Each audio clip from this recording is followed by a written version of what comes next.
السلام علیکم ورحمۃ اللہ وبرکاتہ۔ پیارے بچوں، تربیتی نصاب حصہ پنجم، بیٹا آپ یہ کتاب اٹھا لیں۔ آج کا ہمارا سبق صفحہ نمبر 31، سبق نمبر 7، سجدہ سہو کے مسئلے کی دہرائی ہے۔ آپ توجہ کریں، میں سبق شروع کر رہا ہوں۔ بسم اللہ الرحمن الرحیم۔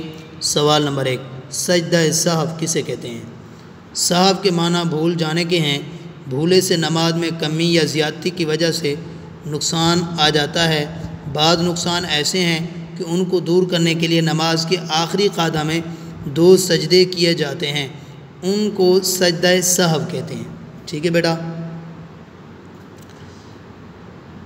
نمبر 2، سجدہ سہو سے نقصان کی کمی اس وقت دور ہوگی جب یہ تمام باتیں بھولے سی ہوئی ہوں۔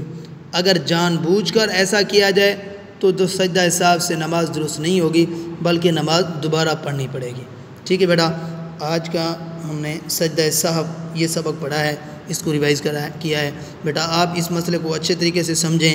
بار بار ہم نماز پڑھتے ہیں، نماز میں ہم سے بھول ہو جاتی ہے، تو آپ نے ان کو اچھے طریقے کے ساتھ یاد کرنا ہے۔ جزاک اللہ۔ اللہ حافظ۔ السلام علیکم ورحمۃ اللہ وبرکاتہ۔